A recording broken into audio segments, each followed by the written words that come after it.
Nessa parte do estudo, basicamente, não há nada novo. O objetivo agora não é apresentar alguma novidade mirabolante, mas sim realçar a ideia do que é que representa a transmissão do legado de Enoque. Tudo que ele recebeu de Deus e transmitiu ao seu filho, Metusselá, que nós chamamos de Matusalém, e que consequentemente foi retransmitido às gerações posteriores, inclusive para nós hoje. Todo mundo que estuda o livro de Enoque ao redor do mundo, atualmente, todo mundo que estuda Enoque já conseguiu entender que o livro de Enoque é o escrito sagrado, é inspirado, é espiritual. Já entendeu que tem coisas na Bíblia que você só encontra referência ou explicação no livro de Enoque. Por isso, o Projeto Reina se sente honrado em realizar essa obra, de promover o entendimento do livro de Enoque. Obra essa que deveria ter mais homens de Deus por aí fazendo. Ainda não tem, mas acredito que ainda vai ter mais gente fazendo essa obra. O capítulo 78 do livro de Enoque diz assim: Então, meu filho Matusalém, eu te mostrei tudo, e o relato de toda a ordenança das estrelas do céu está terminado. Ele me mostrou todo o decreto em relação a elas, o que toma lugar em todos os tempos, em todas as estações, sob cada influência, em todos os anos, na chegada e sob a regra de durante cada mês e cada semana. Ele me mostrou também o decréscimo da lua, que é efetuado no sexto portão, pois naquele sexto portão sua luz é consumida. A partir daí é o começo do mês e seu decréscimo ocorre no sexto portão em seu período. Em 177 dias é completado, de acordo com o modo do cálculo pelas semanas, 25 semanas e 2 dias. Seus períodos são menos do que os do Sol, de acordo com a regra das estrelas, por 5 dias precisamente em um tempo, quando aquela sua visível situação é completada. Assim é o aparecimento e a semelhança de toda luminária que Uriel, o grande anjo que as conduz, me mostrou. Esse foi o capítulo 78, 5 versículos. Nesse capítulo nós vemos um resumo básico de tudo que foi mostrado nos estudos anteriores. O anjo mostrou a Enoque e Enoque mostrou a seu primogênito, Matusalém. Enoque instruiu Matusalém sobre o funcionamento das estações do ano, o percurso dos luminares no céu, a contagem dos meses e anos, tudo que se refere às funções das estrelas nos céus. Tudo ele ensinou a Matusalém. Era necessário que Matusalém ficasse a par de tudo, para que seu neto, Noé, pudesse ser criado dentro da lei de Deus e recebesse o mesmo legado para se tornar o herdeiro da justiça que ele foi. Naquele tempo não havia nenhum texto escrito como instrução sagrada, do jeito que tem hoje em dia. A instrução divina era passada oralmente de um para o outro. Mas Enoque foi pioneiro nessa parte, pois ele foi o primeiro a ser usado por Deus para escrever coisas sagradas. Ele escreveu, ele relatou, ele registrou tudo que viu e ouviu. Yah mandou ele escrever tudo que viu e ouviu para que as gerações futuras tivessem acesso. Quer dizer, Deus não ficou sem testemunho de si em nenhum momento da vida terrena. Por isso podemos dizer que o livro de Enoque foi uma inovação na época. Nascia ali a ideia de transmitir o legado de Deus de forma escrita e de dar testemunho dele através de anotações escritas, de registros escritos. Quando o autor de Hebreus diz pela fidelidade Enoque alcançou testemunho de ter agradado a Deus, certamente ele está se referindo ao livro de Enoque, que era muito respeitado como obra divina durante o primeiro século. Lembrando evidentemente que Enoque só saiu de circulação por obra de Shimon Bar Yochai, o judeu autor do Zohar, que é a obra-prima fundamental da Cabala. Cabala é a parte mística do judaísmo. Mas vamos continuar com a leitura. Capítulo 79. Naqueles dias Uriel me respondeu e disse: Veja que eu te mostrei todas as coisas, Enoque, e todas as coisas eu te revelei. Você viu o sol, a lua e aqueles que conduzem as estrelas do céu, que ocasionam todas as suas operações, estações e chegadas para retorno. Nos dias dos pecadores os anos serão encurtados. Sua semente será retroagida em seu prolífico solo, e tudo que é feito na terra é destruído e desaparece em suas estações. A chuva será restringida e o céu ainda permanecerá. Naqueles dias os frutos da terra serão tardios e não florescerão em sua estação. e em sua estação os frutos das árvores serão retidos. A lua mudará suas leis e não será vista em seu período, mas naqueles dias o céu será visto, e esterilidade tomará lugar nas fronteiras das grandes carruagens no oeste. O céu brilhará mais do que quando iluminado por ordem da luz, enquanto que muitos chefes entre as estrelas de autoridade errarão, pervertendo seus caminhos e obras. Elas não aparecerão na estação que lhes foi ordenada, e todas as classes de estrelas serão fechadas contra os pecadores. Os pensamentos daqueles que habitam na terra transgredirão dentro deles, e eles se perverterão em todos os seus caminhos. Eles transgredirão e se considerarão deuses, enquanto o mal se multiplicará entre eles. E castigo virá sobre eles, para que todos eles sejam destruídos. Essa foi a leitura do capítulo 79. Note bem o que é que o anjo Uriel declarou no versículo 3. Nos dias dos pecadores, os anos serão encurtados. Essa palavra se cumpriu? Sim. Se cumpriu como? Se cumpriu com base naquilo que o livro de Enoque já mostrou nos estudos anteriores, que o certo era um ano ter 364 dias, porque Deus determinou assim. Assim Deus determinou, como está registrado no livro de Enoque e no livro dos Jubileus.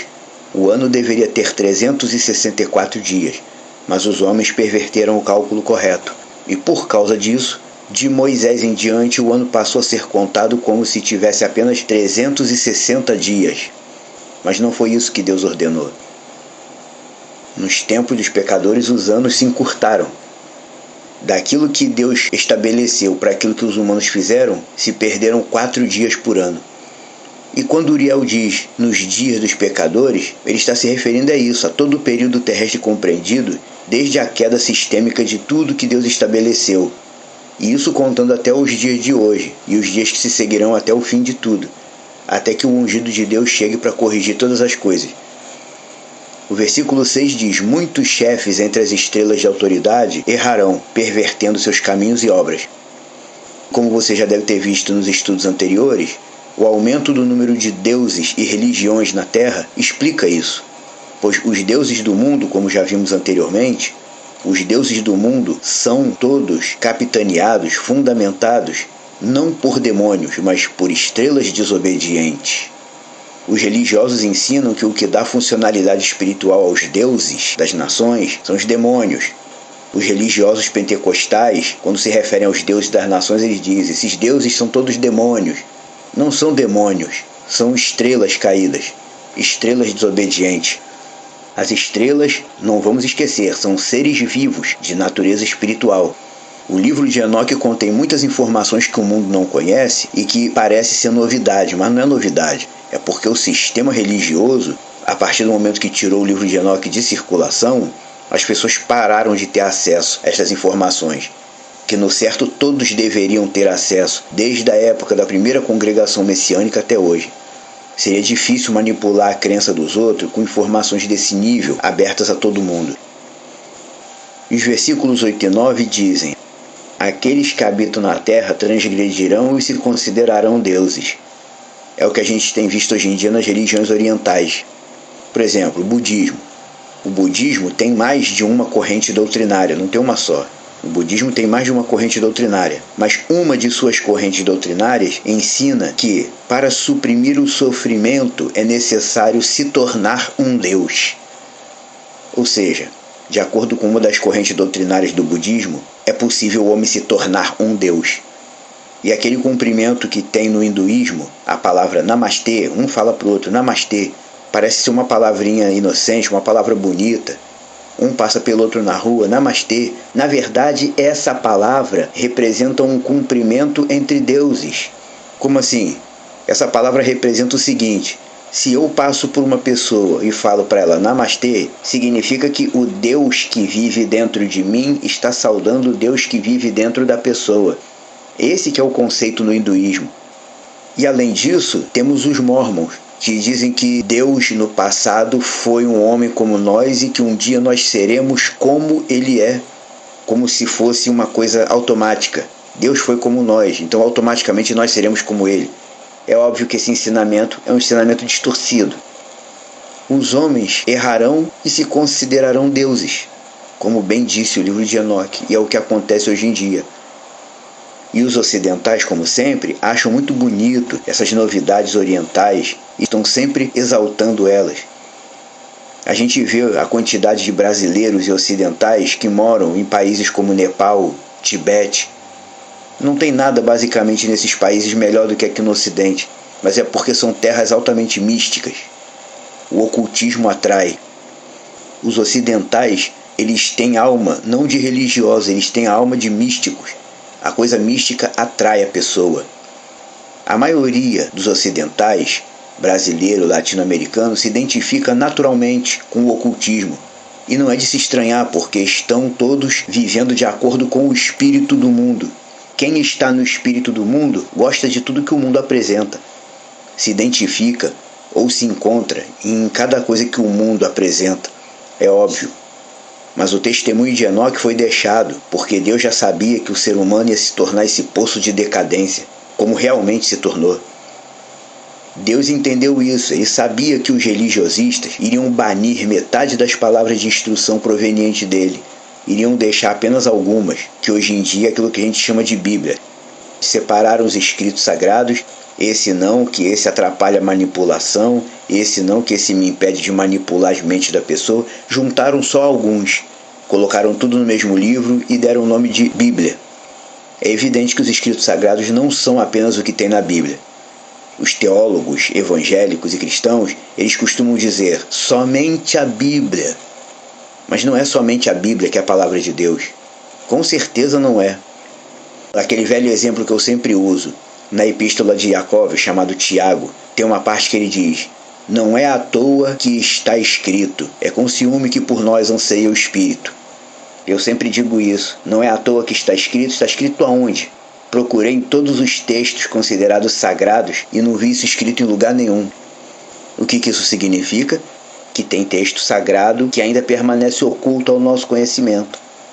E que, em caso da grande maioria deixar de compreender a Bíblia, no futuro os testemunhos de Enoque iam ser naturalmente reintegrados ao conhecimento de todo aquele que busca a Deus com sinceridade. E estes iriam gradativamente voltar a entender tudo que tinha ficado oculto. Isso é um fato.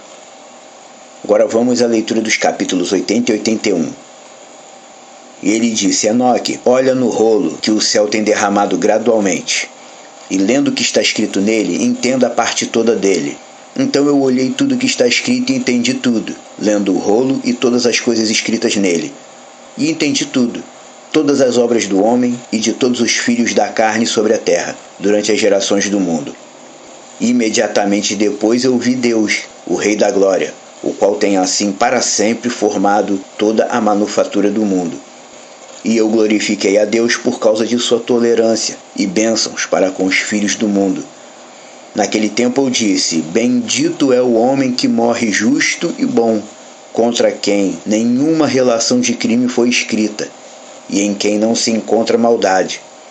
Então aqueles 3 santos fizeram com que eu me aproximasse e me colocaram na terra diante da porta da minha casa. Eles me disseram: explica tudo a Matusalém teu filho, e informa a todos os teus filhos que nenhuma carne se tornará justa diante de Deus, pois ele é o teu Criador. Durante 1 ano nós te deixaremos com teus filhos, até que tenhas retomado novamente suas forças para que possas instruir a tua família. Escreve estas coisas e explica aos teus filhos. Mas no outro ano tu serás tomado do meio deles, e os corações deles serão fortalecidos, pois os eleitos devem apontar retidão para os eleitos.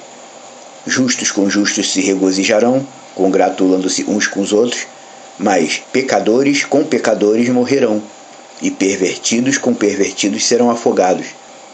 Aqueles que também agiram retamente morrerão por conta das obras dos homens, e serão reunidos por causa das obras dos iníquos.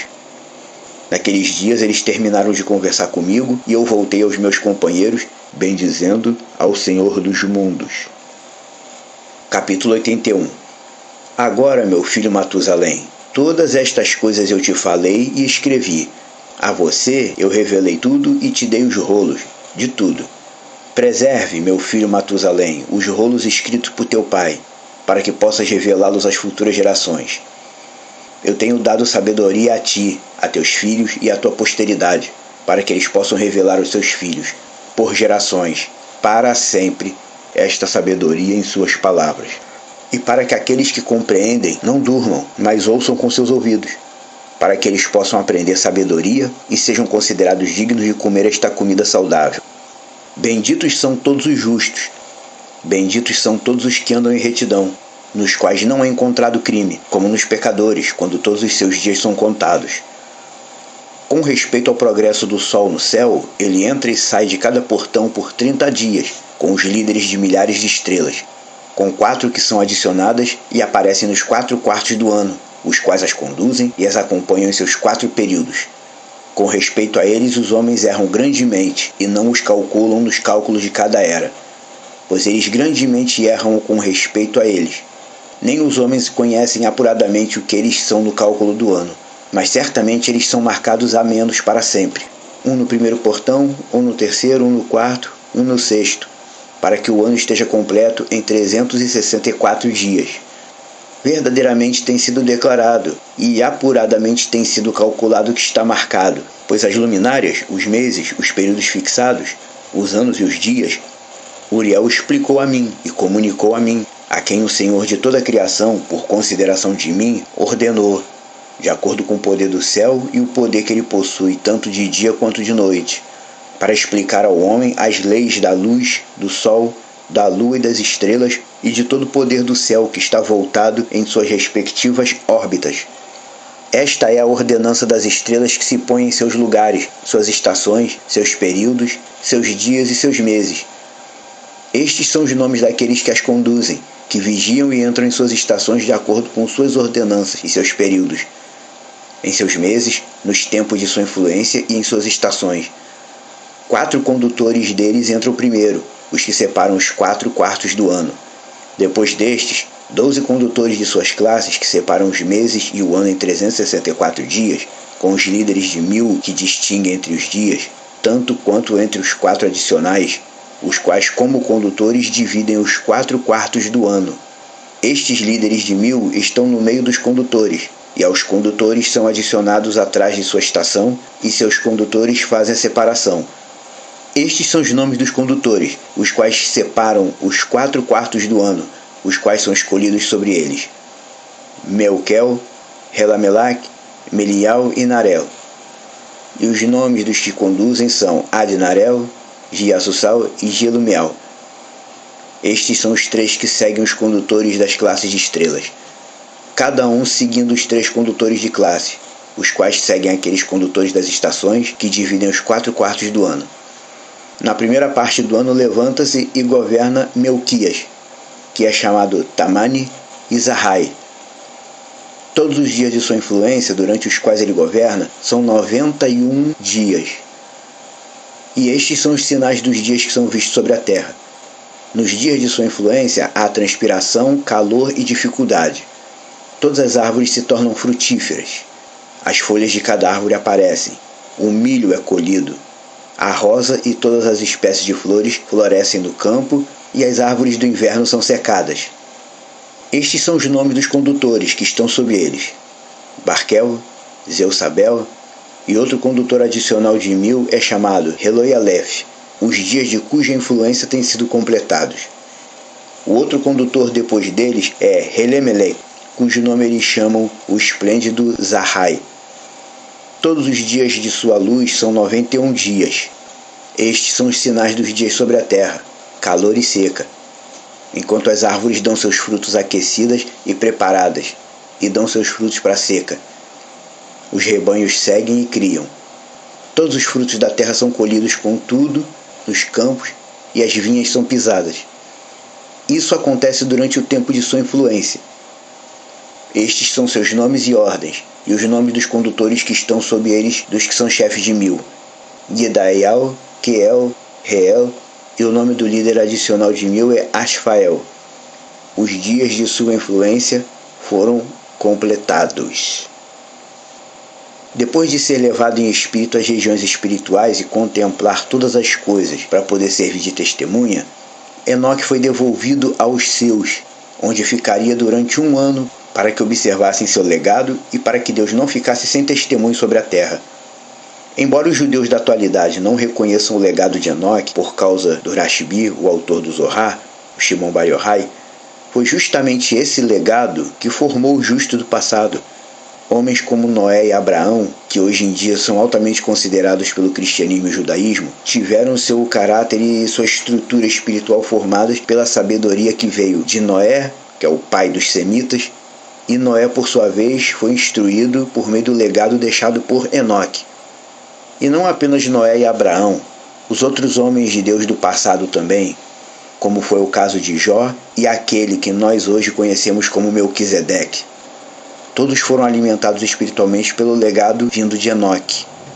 Tudo que os capítulos 80 e 81 relatam são resumos e reafirmações de tudo que Enoque aprendeu para passar para seu filho Matusalém, o qual depois também passou para seu filho Lameque, que foi o pai de Noé. Os seguidores de judaísmo e cristianismo conhecem Noé como um grande justo do passado, mas a justiça dele não surgiu do nada. Ele aprendeu de seu pai Lameque e por sua vez aprendeu de seu pai Matusalém, que foi o primogênito do maior de todos os justos do passado, Enoque. E do versículo 9 até o final, o capítulo 81 apresenta uma relação com nomes dos principais entre as estrelas. Como já vimos nos estudos anteriores, as estrelas são seres vivos de natureza espiritual. Consequentemente, as estrelas também têm líderes e subdivisões de funções, como os anjos têm. Não vamos entrar nesses detalhes porque aqui não é necessário, não é o caso. Mas os capítulos 82 e 83 mostram Enoque dando seu testemunho a seu filho Matusalém. Vamos à leitura. Capítulo 82.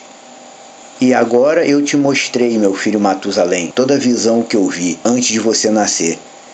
Eu relatarei outra visão que eu vi antes que fosse casado. Elas se assemelham uma à outra. A primeira foi quando eu estava aprendendo de um rolo, e a outra eu estava casado com tua mãe.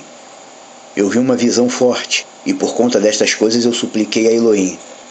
Eu estava deitado na casa de meu avô Malaliel, quando eu vi numa visão o céu se purificando e sendo removido. E caindo na terra, eu vi igualmente a terra sendo absorvida por um grande abismo, e montanhas suspendidas sobre montanhas. Montanhas foram afundadas sobre colinas, árvores imponentes planaram sobre seus troncos e estavam no ato de serem projetadas e de serem arremessadas para o abismo. Estando eu alarmado por estas coisas, a palavra caiu da minha boca. Eu clamei e disse: a terra é destruída. Então meu avô Malaliel se levantou e disse: por que clamas, meu filho? E por que lamentas? Contei a ele toda a visão que tinha visto. Ele me disse: confirmado está o que tens visto, meu filho, e forte é a visão do teu sonho, com respeito a todo o pecado secreto da terra. Sua substância será submersa no abismo e grande destruição acontecerá. Agora, meu filho, levanta-te e suplica ao Senhor da glória, pois tu és fiel, para que um remanescente possa ser deixado sobre a terra e que ele possa não destruí-la totalmente. Meu filho, toda esta calamidade sobre a terra descerá dos céus. Sobre a terra haverá grande destruição. Então eu levantei, orei e implorei, e escrevi minha oração para as gerações do mundo, explicando tudo ao meu filho Matusalém. Quando eu desci para baixo e olhando para o céu vi o sol vindo do leste, a lua descendo do oeste e algumas estrelas espalhadas e tudo que Deus tem conhecido desde o princípio, eu bendisse ao Senhor do julgamento e o magnifiquei, porque Ele tem enviado o sol das janelas do leste para que, subindo e levantando na face do céu, possa crescer e seguir o caminho que foi apontado para Ele. Para o capítulo 83. Levantei as minhas mãos em retidão e bendisse ao Santo e Grande. Eu falei com o fôlego da minha boca e com a língua de carne que Deus havia formado para todos os filhos de humanos mortais, para que eles possam falar, dando-lhes fôlego, boca e língua para conversar. Bendito és tu, Elohim, Rei grande e poderoso em sua grandeza, Senhor de toda a criatura do céu, Rei dos reis, Deus do mundo todo, cujo reinado e cujo reino e majestade duram para sempre e sempre. De geração a geração teu domínio existirá. O céu todo é o teu trono, para sempre, e a terra toda é o estrado de teus pés, para sempre e sempre. Pois tu os fizeste, e tu reinas sobre todos. Nenhum ato excede teu poder. com tua sabedoria és imutável. Ela nunca se desvia nem do teu trono, nem da tua presença. Tu sabes todas as coisas. Tu as vês e as ouves.